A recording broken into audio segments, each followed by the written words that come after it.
Yeah, we've got some more data mined Marvel Snap cards to talk about. These are all coming in the November season, and a few of these have kind of been floating around a little bit, but have updated text.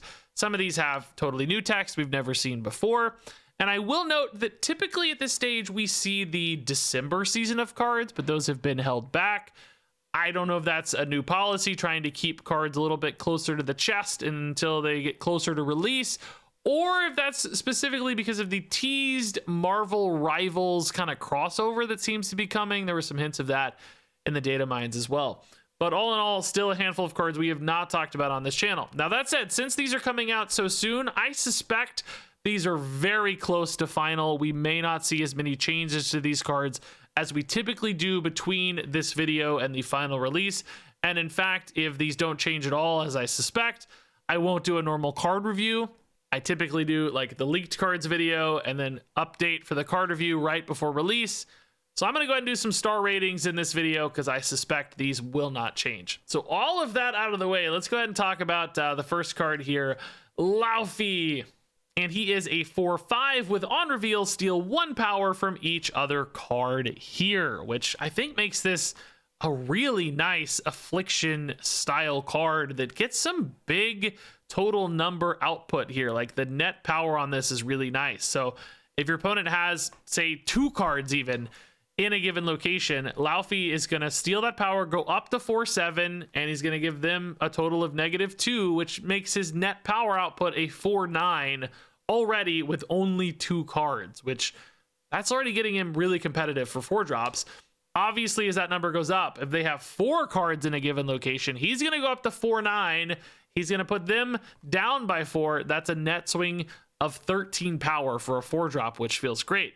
Now, on top of that, he's also going to be affecting your side of the board, which might sound like a downside, but remember, that's always a net 0.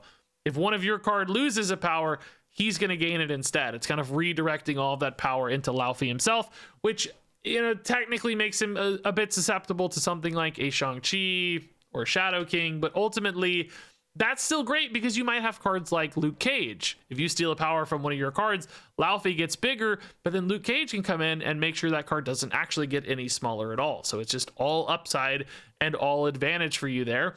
And in particular with things like Clog style decks, if you play a Debris down on turn 3, there are going to be some bodies for Laufy to impact. With follow-ups like Ajax on turn 5, this is a great way to make it Ajax really big. So like turn 4 Laufy, turn 5 Ajax, that right there is 2 locations like completely contested with just your turn 4 and your turn 5 play, because those can both just be so enormous from a total power output standpoint. So yeah, this could definitely feel great in any kind of dedicated cloggy affliction style thing that's running Ajax, Hazmat, Luke Cage.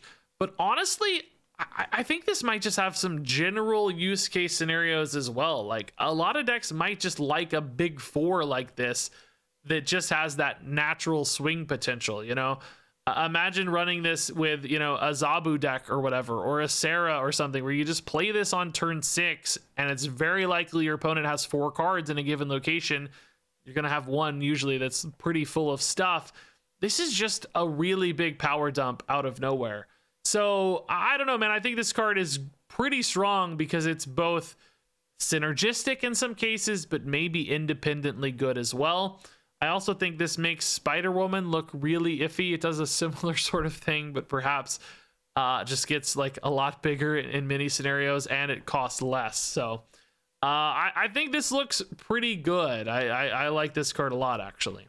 So next up here is Frigga. She is a 3 cost, 3 power with on reveal, add a copy of the last card you played to your hand if able. And I think I like this ability quite a bit. I do have some concerns about sort of curve fit a little bit for this one, but I think the power output here is high enough that it's going to be worth it, because essentially copying cards is nice because I'm playing cards I like and I want to copy cards I like, particularly certain cards, might have like key synergies or effects you're really trying to utilize, and having an extra copy of that synergy or effect can go a really long way.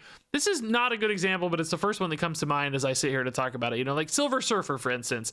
What if your deck always had 2 Silver Surfers? That's pretty cool, right? Like, I love Silver Surfer. I want extra copies, of course.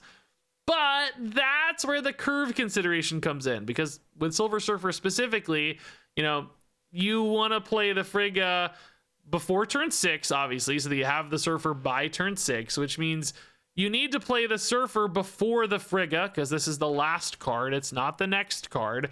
So that means you either have to play them both on turn 5, or you have to play the Surfer on turn 4, which is kind of weird for a Frigga on turn 5. So, you know, it's like, I don't really want to play Surfer on 4 because I haven't had time to get all the 3 drops down yet. You know, it's like I only had like a Brood or whatever. That's not enough. Might still be okay, but sometimes you won't have the Brood and you'll be sad. So I use that example because it kind of showcases the potential power output from a second Surfer, but also showcases how curve can sometimes be weird, because essentially if you're lining this up for a kind of turn 6 play, you might want to play this on turn 5. Does that mean you're hitting a 4-drop? What are some key 4-drops where having a second copy of a 4-drop could be really worth it? How many decks can you envision where that becomes a really cool line? Or alternatively, the thing you're playing for the Frigga is just cheap enough that you can kind of weave it together with the Frigga at the right time. Maybe a 2-cost card in particular, so you could play 2 into 3, or on turn 5, you could play 2 into 3 again for that turn 6 line. When you think about it that way, I do have some questions about just like the curve fit of everything. Now, another consideration for this card is that you can cheese the copy a little bit. Think about the location cloning vats with cards like Venom. If you play Venom in cloning vats, it eats a bunch of stuff, it scales up its stats, and then it's copied to hand and it retains those scaled stats. That's probably a more interesting line for Frigga, and frankly, maybe Venom's a good example. Like you play Venom on turn 3, and then you play Frigga on turn 4, and then you can play Venom on turn 5 again. It's crazy big, and then you Arnim Zola it. Maybe it's like Venom on turn 4 with a Deadpool, and then turn 5, maybe you copy the big Deadpool, maybe you copy the Venom, right? Like you can see some lines actually in a Destroy deck for this. You've also got stuff that's just like really cheap, like hammers, and since this is, you know, an Asgard themed card, hammers might be the angle they're trying to kind of push with this. But if you've got a 0-cost hammer, that is not hard to weave in for Frigga and can still be a really effective, you know, kind of bonus card to have in hand because it's super cheap to play. So you can like find a hammer early. We're gonna actually see a card that allows us to find a hammer pretty early. Play it, you can Frigga it back to hand, play it again, and then you can Odin the hammers, and it's like, dude, that's a billion power basically, because the Frigga gave you a guaranteed extra hammer. So in essence, I think, you know, some decks won't be able to run this because of the curve awkwardness. Like maybe it just doesn't make sense in Silver Surfer, even if the payoff would be amazing. Whereas other decks will find curve fits for this and will extract a lot of power potential out of this one, because copying effects can be so good when cheesed with bonus stats, and I'm sure there are multiple examples you can think of that would be able to cheese those bonus stats. Cards like Sage came to mind for me. Like even a little Nico or something could be really cool, right? There are ways to get some silliness there. But then also, you know, little specific hooks like hammers might be an angle for Frigga too. So all in all, I do think this card actually looks pretty great. So next up here, we have Malekith. He is a 4/6 with on reveal at a 1, 2, or 3 cost card from your deck here. It reveals at the end of the game. And this might not be the flashiest effect in Marvel Snap, but I do think this card is actually really good. I think for a couple reasons. Number one, it's surprisingly high powered. It's a 4/6 already. And then you're just going to get some free stats out of this, you know. Maybe a 1-drop if your deck runs a 1-drop. So, you know, that's like 2 power. Maybe that makes him a 4/8. But as soon as you get to 2 or 3 drops, and you might be able to force that, of course, too, if your deck just doesn't run any 1-drops, you're talking about an extra 3, 4, 5, 6 power with a lot of 2 and 3 drops. That makes this a total net output of like 410. That's pretty great. Like, that's a lot of good stats. On top of that, the fact that this is pulling cards out of your deck actually just has its own upside. Number one, that thins your deck. So, you know, if you're pulling a low-cost card out of your deck, that means you're more likely to have a high-cost card be your next draw, because that 2 cost you pulled out of your deck might have been your next draw. Now it's on board already, so now you draw your awesome big 6-drop that you're looking for. So decks that need a little bit more draw consistency, Malekith can provide that. Alternatively, decks that just have like really important cards at like 3 cost slots or 2 cost slots, or I guess 1 cost slots, but that seems less likely to be a really important draw. This could be an extra way to make sure you find that. You know, Surfer's, again, not a great example, but it's top of mind. So it's like, hey man, I really need to find a Silver Surfer. I have a lot of 3-drops in my deck. I drew 5 of them. There's 2 left in the deck. Malekith gives me like a 50-50 chance to hit Silver Surfer, right? Like, I'm getting to the bottom of the deck here. This is just another roll, another draw, basically, to hit the Silver Surfer. And importantly, it reveals at the end of game, which is perfect for something like Silver Surfer in particular. There are other cards, like if you're running small stuff where you want the on reveal to hit early, this could be downside, but you could also like stack the deck with big stuff that you don't want the on reveal to activate at all or at the key time at the end of the game. So think about like Maximus. You don't want that on reveal to go off. So Malekith into Maximus would be great to reveal late, or Gladiator maybe. Like maybe they filled up the location, so Gladiator is low risk. These like overstated negative on reveal cards can kind of be avoided a little bit with Malekith as well. So it's like pretty big stats. Draw consistency, this kind of tutor aspect of potentially finding things, which is sort of like thinning the deck, but with, a bonus where it can just actually hit the card that you care about. All of that added up, I think makes Malekith really cool. There is this question of like, will a deck care enough to run this? Like, will it offer enough specific upside for that 4-drop? Sometimes these things are like good and they make a lot of sense, but like decks just kind of don't bother.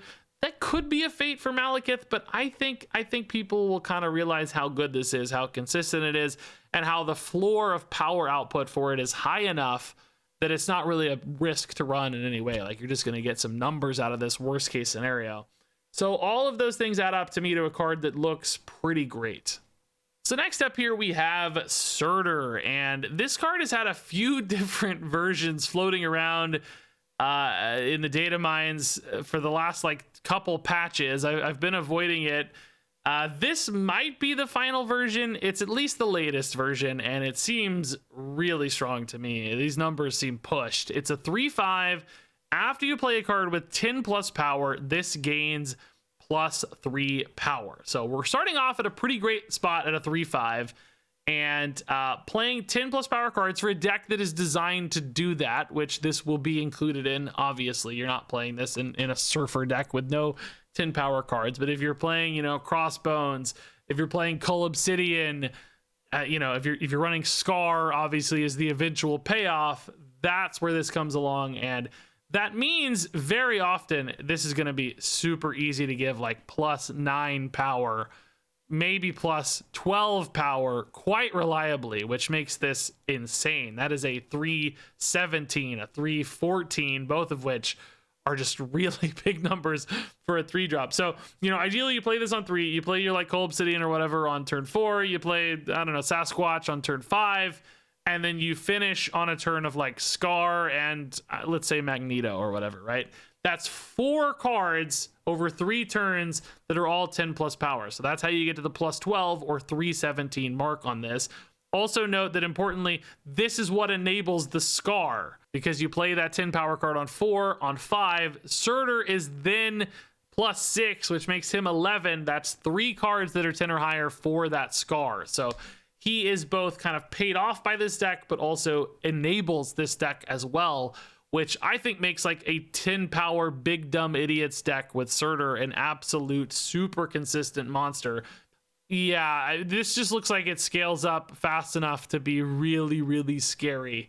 And I think those decks will be consistent enough that this card is pretty spooky good. So next up here, we've got King Eitri, and this one got changed a bunch since we last looked at it, which you'll remember was my speculation. I thought that card was not finished and it just had updated art. Indeed, that's been confirmed. Total rework here since we last saw it. It is now a 1/2 with activate, draw a card that didn't start in your deck. So any decks that are shuffling extra stuff into their deck can potentially use King Eitri to fish one of those cards out. So the most obvious example is hammers, right? You're playing Thor, Beta Ray Bill, you put the hammers in the deck. This is another way to get a hammer out. you know, if you hit Jane Foster, you probably don't need this, sadly, right? But with like Frigga, you know, this could be a way to, like we said, you know, draw a hammer early, play the Frigga early, kind of get multiple hammers. It's just kind of a different path to the same outcome. Maybe not as good as Jane, because Jane just feels so efficient, but a possibility. And importantly, because this is activate, you can play it on turn 1 and then play the Hammer Bros later and then activate afterwards, right? So great that you can load this up early. It would be really awkward otherwise. So you could still technically do both if you wanted to, you know, play a hammer on turn 4 after your turn 3 4 Thor, and then still play a Beta Ray Bill and still Jane or whatever. It still kind of works out. But anyway, the other angles for this are things like Arishem. You just play this in an Arishem deck as a way to find another card. I think that's actually really surprisingly good. With Arishem, you're just often looking for enough resources and choices to fill out your various turns with excess mana, excess energy. This is not Hearthstone. I'm playing too many card games right now. My brain is melting. You're looking to fill out turns with excess energy, and, you know, one extra card draw to do that is actually a pretty great way to do that, and, you know, just find better choices along the way too. And then similarly, perhaps, is Loki. Loki also replaces your decks with a bunch of cards that did not start in your deck, which King Eitri can, again, kind of help you fill out your turns because of all that extra energy you have from the discounted Loki cards. I do feel like, in particular, this latest iteration of Loki can feel a little light on resources because, you know, you're not getting that extra card in hand. This is a way to kind of get that back. It costs a card in hand, so, you know, it's not exactly 1-to-1, but, you know, might be fine to weave in early as you move into a Loki game state. So I think this does have a few angles where it makes sense. The question, I guess, will kind of be, you know, is it worth the slot to find the extra card? Like, you're giving up this draw and this card that could just be something bigger and better or more reliable to find another card down the road. For Loki and Arishem in particular, it's like, I might just rather this be another tech card, another, you know, Enchantress or Shang-Chi or Shadow King. You know, usually you make room for those in those decks, but like maybe there's another one. Maybe you want to run the Red Guardian or the Enchantress that didn't have room. I think it's going to be hard for this to really make a spot in the list. I do think hammers are a possibility for this, though, because you don't always hit that Jane, and when you don't, it feels really bad. So this is kind of a backup plan, or maybe a shift in the curve a little bit into a Frigga King Eitri build instead. So a possibility here, but not the most standout card. Compared to 3 or 4 really good cards so far, this one definitely feels a little bit weaker to me. Harder for it to find a home. And then finally here we have Lasher, which I know doesn't go with the rest of these thematically. This card is just like floating around. Nobody knows where it's going, like when it's coming out, how you get it.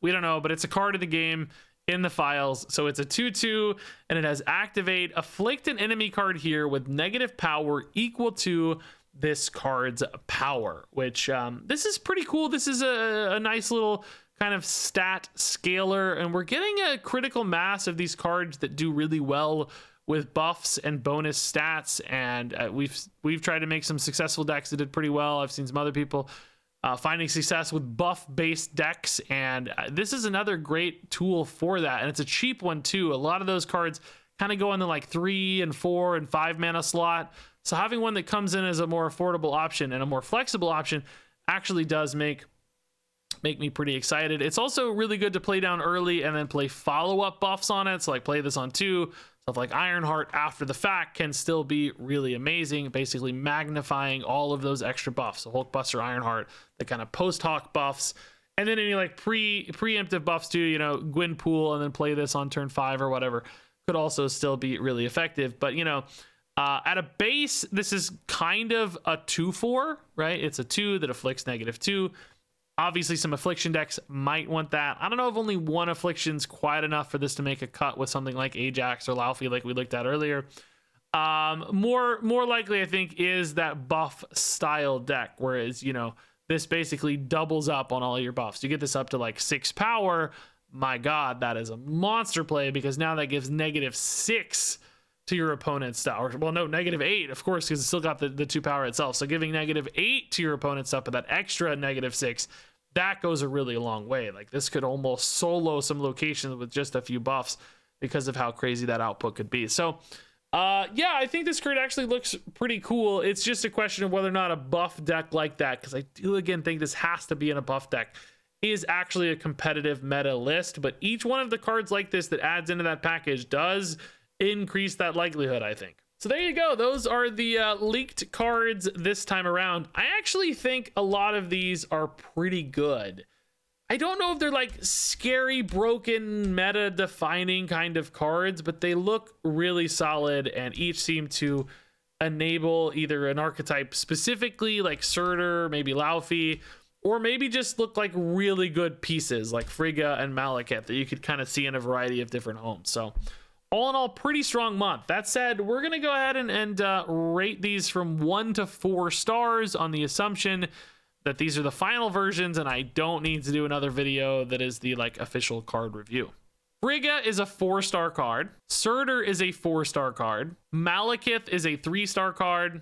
Laufy is a 3-star card. Lasher is a 3-star card. King Eitri is a 2-star card. Yeah, there you go, folks. Share your thoughts on all of these cards down in the comments below. Which ones you excited to play? Which ones do you think are going to be the most impactful? I want to hear all those thoughts and more. And what do you think's going on with the December cards?